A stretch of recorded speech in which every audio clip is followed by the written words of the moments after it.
Everybody. Welcome to the final session of the virtual summit today. I hope you've been enjoying many good presentations and sessions over the day.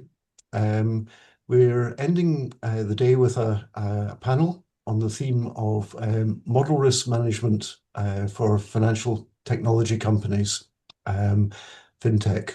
And I'm going to introduce our panelists presently. We have about 45 minutes, and the summit will then end at 5:30, but Eastern Standard Time. But I know that Joe Breeden, our overall chair, wishes to say some words before everybody leaves the room, so I'll hand over to him right at the end. Anyway, a welcome to four experts on financial technology, model risk management. I'll say by way of background that fintech companies do not work in isolation. Very often they partner with banks, and the nature of the partnership is symbiotic, beneficial to both sides. And it's going to be part of the purpose of the panel to understand how model risk management fares in that exchange between the fintech and the partner bank. And I'm very glad to have representatives from all sides, because of course every fence has three sides to it. There are those on the one side and the other, and there are those who look over it. So we have fintech and bank and regulatory representation as well. So thank you very much. I'm going to start on the fintech side and ask Miaoru Liu, welcome. Miaoru is on the fintech side of things. She's Director of Model Risk Management at Upgrade, a fintech company in the consumer lending space. Miaoru, why don't you say a little bit about yourself and how you came to be on the fintech side of the fence, and how your model risk management role appears there? Thank you, Alan. So as Alan said, I'm the Director of Model Risk Management at Upgrade. Upgrade is, we don't have a bank charter, which is kind of an important distinction when it comes to regulatory requirement. Before Upgrade, I was at a regional commercial bank for about 9 years. So I am from a traditional banking background. I worked with regulators directly, OCC and the Federal Reserve. So I decided to move to fintech because it's just a very fascinating space. And I kind of want to expand my experience in model risk management at different sectors. And so far, it's been really great. It's very eye-opening. Very happy to be here on a great panel and look forward to the discussion. And to Kelly, Kelly Cochran, who has been introduced in the last panel, but I'll ask her to repeat, in a sense, the splendid introduction that she gave there. But Kelly is Deputy Director, Chief Program Officer of the FinReg Lab. I said improperly that you were a regulator. That's not the case, of course. Not anymore. And it might be good for you to explain a bit more about the FinReg Lab and how it works with the banks and the partnerships, and what your contribution to the relationship is. Sure, thank you.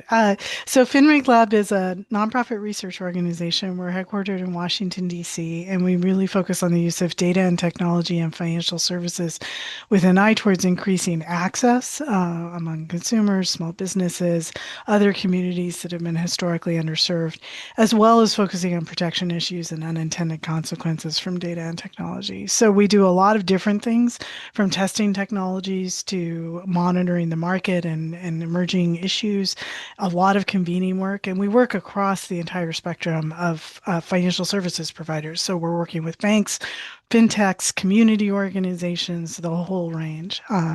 I've been here about 7 years, and before that, I was at the Consumer Financial Protection Bureau and helped to stand up the organization. So I was a regulator at one point.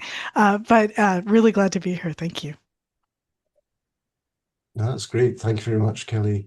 And Brianna, Yes, yeah. So I come from the model development space from a commercial bank, regional bank. And then for the past 6 years, I've been working on the model risk side, in particular, building out programs for model risk management on the banking as a service space. And again, if it hasn't already been explained, it will be. But the term BaaS, or banking as a service, it refers to the partnering of fintechs who typically don't have their own banking charter with banks, and the sponsoring bank, as it's referred to, can do anything from originate loans or issue payments, facilitate money movement, or hold deposits to facilitate a fintech's business activity. So in my role, I oversee the model risk that's inherent in these bank fintech partnerships. That space is very interesting. It represents the intersection of fintech and banking and the regulators. So yes, like mentioned, I'm here representing the bank side of the conversation. Looking forward to the discussion. excellent. Thank you very much indeed. And Shannon Kelly. Yes. I'm very pleased to introduce. She is a fellow board member of Model Risk Managers International Association, but and has also served in many committees, including the American Bankers Association, Risk Management Association, and currently she's an independent board director of Celtic Bank, and it's in that capacity where I think you too have a view from the bank side of how fintech um, partnerships work. Yeah. I'd be interested to hear how you came to be in that position and your perspective on it. So I've about a 25-year career in financial services. I've been an examiner. I've worked on policy work in the regulators, and I've also worked for multiple banks of different sizes, large banks, large international banks, to regional banks. And now I'm on the board of Celtic, and that gives me a different perspective to have more of an oversight role and an independent oversight role of the bank's operations. And the board, especially at a bank like Celtic, it's an industrial loan corp that partners with fintechs. It does some of its own lending, but it also partners with several fintechs, including Upgrade and other well-known fintechs, to process the loans and the transactions, and also to make sure they comply with regulations and have risk management practices, including model risk. And being a board member, it gives me a different perspective than even being on the partner bank side, because you have this broader responsibility to independently keep the bank aware of what their requirements are, what's going on in the industry, and also oversee the what they're doing and provide guidance. So it's a very interesting, different role, and it's a great semi-retirement role. No, excellent. No, that's great. Well, thank you very much indeed for and for your introductions. Very welcome. Um, Perhaps to dig a bit more deeply into the relationship of a partnership relationship, fintechs and big banks. It's clearly a business relationship. They're benefiting on many different ways. The business fintechs bring, I guess, creativity, intellectual property, lots of energy. Large banks bring gravitas, representation to brand, lots of heavy stuff. So clearly there's a lot of ways in which the partnership works. I'm interested in how that model risk survives in all of that, because model risk is just one thread in many ways that a partner bank and its fintech work together. And I thought I might start with the bank side first, and with yourself, Briana. How do you think the responsibilities shake down? Is it all one way on model risk, or is it do you have too much risk, or did you get the benefits here? Yeah. So I want to say that I do think that the benefit to the system really is that these bank partnerships bring is that they bring regulation into a space that typically isn't as regulated, right? And so, but that being the case, the bank does bear all of the regulatory scrutiny and all of the regulatory responsibility in these bank fintech partnerships as we are the entity that's being regulated. So, that being said, there can sometimes be a little bit of a misalignment between the sponsor bank and the fintech partner, but I do think that there is more of an alignment of incentives than a misalignment. So for one example of this might be when it comes to loan underwriting. So a sponsor bank will originate a loan uh, on behalf of a fintech partner with their underwriting models.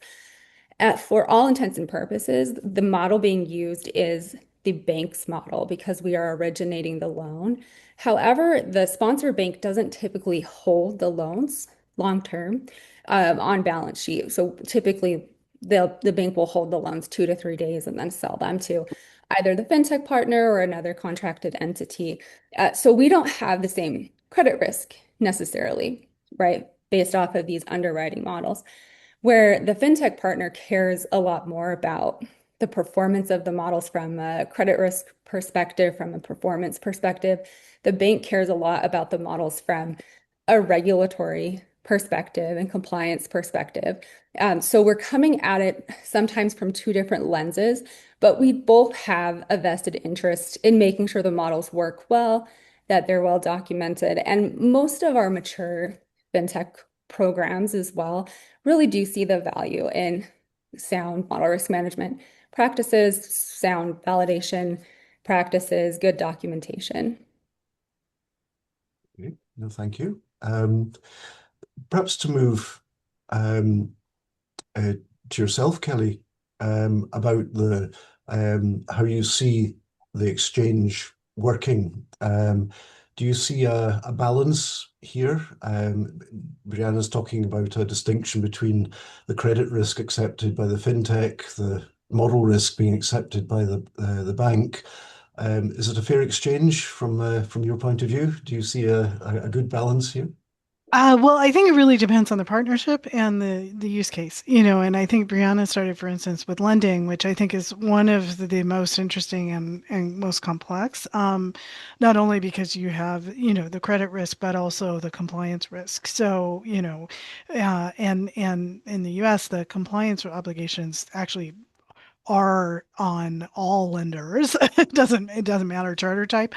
So things like fair lending compliance, adverse action compliance, there are a number of different requirements that play in. And so in these partnership situations, the institutions really have to work together to make sure that, the data is being managed appropriately and that all of those compliance obligations are being met. And I think, what Brianna talked about in terms of the more mature relationships is also what we've heard is that, there are fintechs who come into the space who don't really have an appreciation for how this system works and both the model risk side and the compliance side of it. But over time, I think gain that rapidly because it's very hard to stay in the space. And if you as a fintech cannot meet your bank partners' needs in these regards, the partnership will not last, and so we I think there's an evolution in the space, and that those partnerships are kind of maturing over time, and we've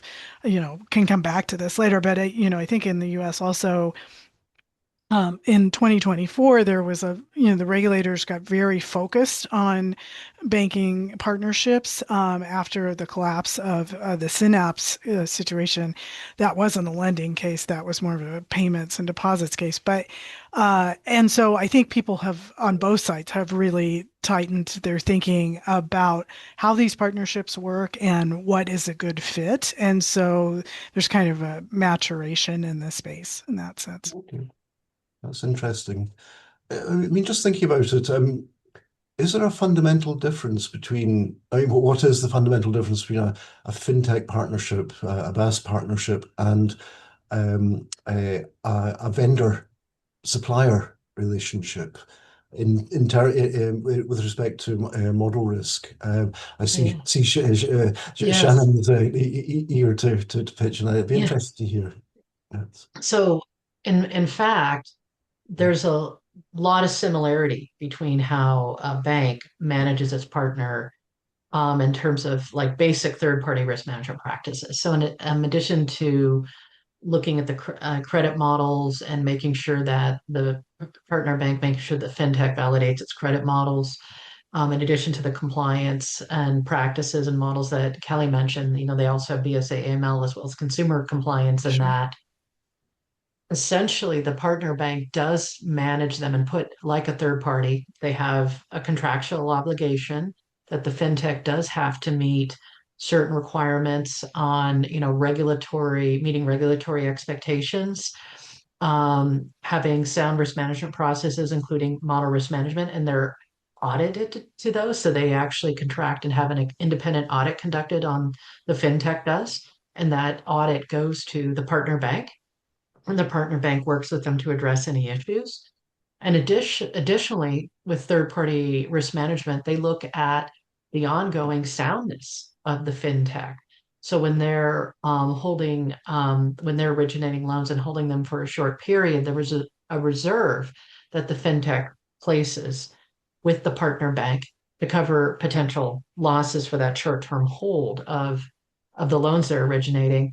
And also, just like with a third party, the partner bank looks at the fintech's various metrics of the fintech's financial soundness because you have a business continuity issue there that can be disruptive both to the fintech and to the partner bank if the fintech is not able to keep going. So it actually has a lot of for a partner bank to manage a fintech partnership. It has a lot of the aspects of third-party risk management. Okay, that's interesting. Miaoru, from the fintech point of view, you're getting a lot of protection from the bank. A lot of they're shielding you from a lot of the regulation, but you're losing potentially your IP, the creativity, a lot of stuff that you're giving up. Do you think the balance will always work? Is it always a good thing? What's your experience here? Yeah, I think we still get plenty of scrutiny, not directly from the regulators, but from the banks. Right? And that depends also on who we partner with and who they are regulated by, how complex they are. As Briana said, there's a lot of alignment between our objectives. I think in terms of risk categorization of models, underwriting models are definitely most important for the bank and also for our business as well. In addition to that, I think the guiding principle of model risk management, no matter where, it's basically SR 11.7. So our policy is in line with our partner banks. It doesn't matter who their regulators are. So from those perspectives, it's nice that we have this alignment. And I think the misalignments normally comes in the details, right? For example, this is very specific maybe for, model performance monitoring. We maybe have not upgrade specifically, but just a fintech company could have a model that's used across different products, different segments, and the fintech company may want to look at the performance in a more holistic way. But for the partner bank, who may be focused on one specific segment, so they might need to do their own testing, or that's very specific to a partnership. So I think working with the specific bank on kind of what they care about and what's important for us, there's definitely discussion and negotiation, right? So that's been actually really interesting. And I also think that less complex partner bank can also rely on the mature model risk function in the fintech company, right? They can leverage more of what the fintech is doing, what the model risk management function is doing for their regulatory requirement. But for a more complex bank, they might want to do additional testing. Yeah, that's interesting. Fintechs are clever, ingenious. They're moving fast. They're building complex models. Are the big banks good enough to validate such models? Briana, I'm putting a challenge to yourself as well. Do you have a feeling for this? Yeah, so I will say I think this is such an interesting space, right? Because the fintechs, they do want to innovate, they want to move fast. They will bring these things to the bank to try to push this forward. I do think that with all the emerging technologies right now, this is a really good space, maybe an incubator for some of these new ideas to actually come through, as the bank is in a good position to work with regulators, to work with external groups as well, to make sure that we really understand all of the risks of these technologies. Typically, like Mary said, we will outsource a lot of the actual validation to the fintech partner, right? So if they want to do something complex, they're going to need to be mature enough in their model risk to oversee the majority of that. We're going to partner with them on that and guide. Ultimately, we have to approve the model as well. But we would require a level of maturity from the fintech partner before deploying some more of these advanced models, or before they want to deploy AI into some of their more standard business practices like underwriting. But I do think that the banks that are able to do this well and try to foster the creativity of the fintechs and be able to let them do what they want to do, but in a safe and regulated way, are the ones that are going to succeed in the current environment. Okay. Have there been cases where banks have rejected good, um, you know, adventurous models on model risk grounds? I mean, obviously, I'm not asking for any confidential examples, but I mean, in principle, a bank should be able to say no to a particular model, which could damage a business relationship as much as anything. I mean, I'm just trying to think how if things can go badly as well as successfully. Maybe Shannon, do you have a Yeah. thought there? So it's a very, very good point. So ultimately the fintechs, in working with the partner banks, they have to accept the fact that, if they're going to have a validation done, especially by an external party, an independent validation done, they have to address the issues, and it could lead to their model being rejected. Additionally, the partner bank is on the hook if the fintech isn't engaging in sound risk management practices from multiple standpoints, both from regulatory scrutiny as well as the soundness, the efficacy of the ongoing fintech partnership. Because the fintechs do have an incentive to use accurate models and have models that don't lead to them going under, essentially. Like if they take on too much credit risk that they didn't understand and didn't price for. Additionally, this may has been a challenge with the bank fintech partnerships, has been the compliance issues, consumer compliance issues around some of the models. And the partner banks absolutely have to identify and call those out. And I think the view is, if you do have a fintech that isn't willing to comply with the consumer regulations, the partner bank has to decide whether they want to keep working with that fintech as well. So yes, it could create to a severing of the relationship. Yeah, I can't really think of a situation where the partner banks come back and they have concerns with certain models and we don't address it, right? That would be really difficult to move forward with the partnership. And we also don't want the bank to be in trouble with the regulators. That's not good for either of us. Okay, so on the whole, everybody's pushing in the same direction. Um, I mean, just thinking of the horizon now, how the future could play out in this area. Kelly, do you see regulation being sustainable for the partnership idea? Do you see the partnership idea being under pressure as regulations change or the world changes? Do you see any changes coming up in that area? Well, as I think I already mentioned, we have already seen some of that in the US. And in 2024, after Synapse, I think bank regulators became much more concerned about these partnerships, in part, not only about the kind of the bank and the fintech on either end, but also cases where there's a middleware company in between that is routing information back and forth between the two partners. That was part of what went wrong with Synapse, is that that information wasn't actually flowing back and forth. And so the fintechs and I think the banks both didn't have complete line of sight as to how money was moving around. So we've seen a lot of changes coming out of that. There were enforcement actions, there was guidance, there were some regulatory follow-ups, a lot of changes there. And I think people have really kind of internalized some of those lessons, as I was saying before, not only focusing on things like how does that information flow work, how does reconciliation work on anything that involves payments, but also like what's the cultural fit with all the parties in the chain, whether it's two or whether it's three. That's really, really important.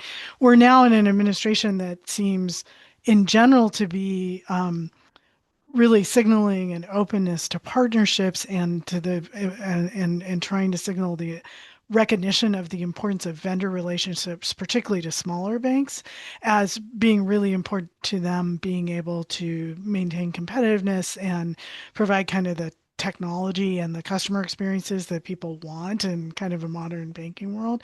Um, so I think, obviously administrations can change over time, but I think people, like I said, have learned their own lessons from that experience, and it has led to kind of really trying to make sure that it's a good fit. And I don't think that'll really change depending on the administration. I think where it does get complicated is with AI, as we've been kind of talking about all day. And the more complicated the AI is, the questions about how do you validate, how do you, assess and manage those risks, are complicated for everyone in the system, and even more so when there are multiple parties involved. And so how do we evolve those practices and, provide greater assurance so that everyone, and banks of any size that are engaging in these kinds of vendor and partnership relationships, are really equipped to manage their risk. So that's where I think the biggest questions are coming from right now. Okay, yes, yes, certainly when you have many partners involved or many entities involved, then there's a danger that nobody owns the new risks. Yeah, And completely. as you said, there are IP concerns and, other things. And I think one thing that is complicated about the space is you have banks of a lot of different sizes doing these partnerships, and they may be differently situated as to their own internal technology expertise and their leverage. And so I think that's part of the reason why people were really trying to tighten up and think through this, over the last couple of years. So. Okay. Brianna, thinking ahead, are you looking out for more fintechs? Is it something that you'll be expanding, do you think, or is this do you see the future as positive for the partnership idea? I do. I don't think that the model is going away anytime soon. Obviously, we've seen more and more entities, more fintechs start applying for their own bank charters. If they're mature enough to do that, I think we'll continue to see that trend. But I don't think that the bank fintech partnership model, like I said, will be going away. I think it still serves a lot of purposes, and one of them being that, many fintechs still need these banking services, but they're not ready to apply for their own bank charter yet.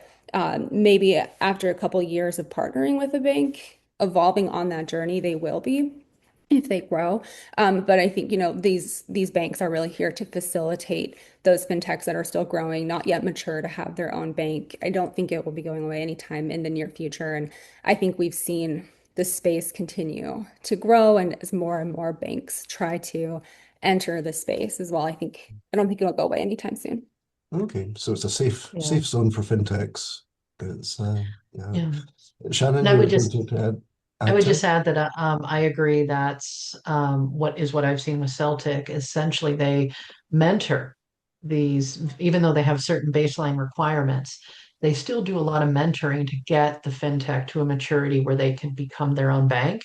And often, even when fintechs get their own banking charter, they do still continue to partner to kind of have some level of a backup, a business continuity plan that they run some of the loans through the partner bank still and run some of the loans through their own bank, just to have that as a backup.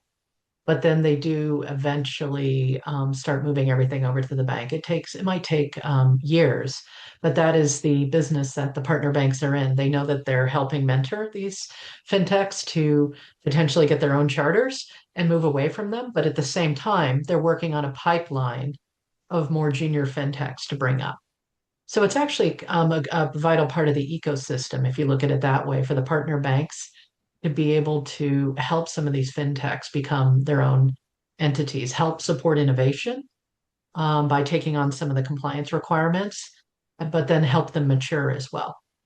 Okay, well, that's interesting. Miaoru, is that your experience as well, or?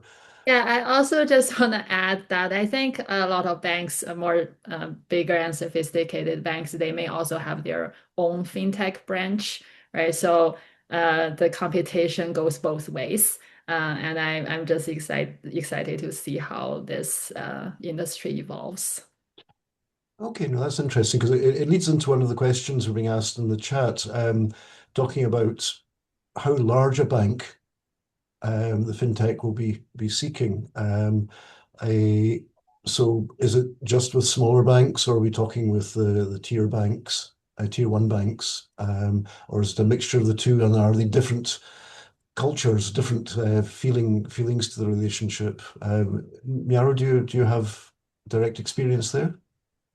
I wouldn't say direct experience, but I've seen partnership between all sizes, right? And like Shannon said, there's also banks who can mentor the smaller fintech companies, but there's also big banks who want to partner maybe on a specific product just for a very small section of their products. So I think it's very versatile, right? And also very specific to the partnership. So yeah, I do see the partnership in all sorts of all sizes. Yeah. Is that your overview as well, Kelly? You see all sizes of banks involved. Yeah, I think it does vary, and it also varies. Oh, I'm sorry, I just turned off my We can video. still hear you. Yeah. I was trying to adjust my audio. Uh, it varies, and I think it varies in part on the subject matter area as well. If there are large institutions who aren't sure if they want to be in a particular market, they may be more likely to partner because it's a way for them to get exposure to that market. And in spaces like fraud and AML, there are partnerships because fintech vendors can potentially see across a number of institutions, and even very large institutions who are sitting on lots of data value that kind of system-wide, viewpoint and kind of those insights. So it depends on the circumstances, as to where the partnerships make sense on both sides, and kind of where people are trying to, target based on their business strategy and everything Yeah, else. well, that's interesting. Perhaps to move to the other question, which is about the model life cycle. Um, what, particularly in terms of monitoring, what does the bank expect to know about the models that the fintech is operating. Briana, what's your shopping list from the fintech in terms of model information? Yeah. And so I really want to approach this from touching on the philosophical standpoint, right, with the bank fintech partnership that we expect the fintechs to be monitoring the risk of their own models. And so I assume that they are looking at their own model monitoring very frequently, that they should be aware if they have any issues or concerns with any of their critical models. From my experience and the programs we've built out, we will ask for artifacts of that model monitoring that they'll share with the bank, more so that we can just have some oversight into that it's being done. And so for the riskiest models that are riskiest to the bank, those kind of underwriting models, other risky models, we would ask for evidence of that occurring. And we would have a conversation with the partner if we do see deterioration in any of the models and be apprised of any plans that they have to remediate any deterioration with models. But I will say from a philosophical standpoint, it's really, we expect the fintech to be doing the model oversight and the bank oversees to ensure that that is happening. Okay. Miaoru, is that the expectation matched on your side? Yes, that's my experience. And obviously, I mean, at banks, the model owners own the model risk, right? So at fintech level, obviously, we also own our model risk, and the modelers are supposed to be the first person who understand how their model is working, right? If there's any problems, they are the people who address those problems. So yeah, that's very in line with what Briana said. That's excellent. Um, we're almost ready to wrap up. I wonder, Shannon, if you would maybe give a concluding thought, and not to put you in the place, I can pitch in, but I'm happy. Yeah. Please do. And so, like, having seen model risk from different aspects, from over my career, from a second line model risk management aspect to being a model developer, on the first line model risk management on the second line. I've also done model audit in my past, and now being on a board, I look at it and I say, there is a significant amount of oversight. Most of the responsibility for the management of the model risk, as Miaoru said, does fall on the fintech itself. The partner bank does have a significant amount of oversight. They expect to see the artifacts that Briana mentioned. That would include validations, how they're remediating any validation issues or any regulatory issues on the models, as well as the regular monitoring and escalating up any breaches, just as they would with any risk management function. They would be expected to escalate breaches. So I think my opinion and what I've seen throughout my career is there is a fair amount of oversight of the fintechs in the model space. And I think it's taken some years to get there. There have been some hiccups over like the last 10 to 15 years of compliance findings on models, especially.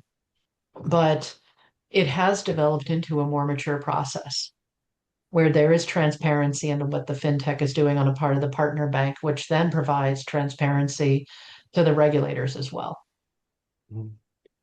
That's excellent. So a very positive outcome. Models are not an afterthought, it seems, to the banking as a service, which is great news. The regulation is still seeing things through. A bit worried about AI and the complexities of partnerships, not helping there, but we all worry about AI, even with just one entity involved. So it'll be interesting to see how it all sorts.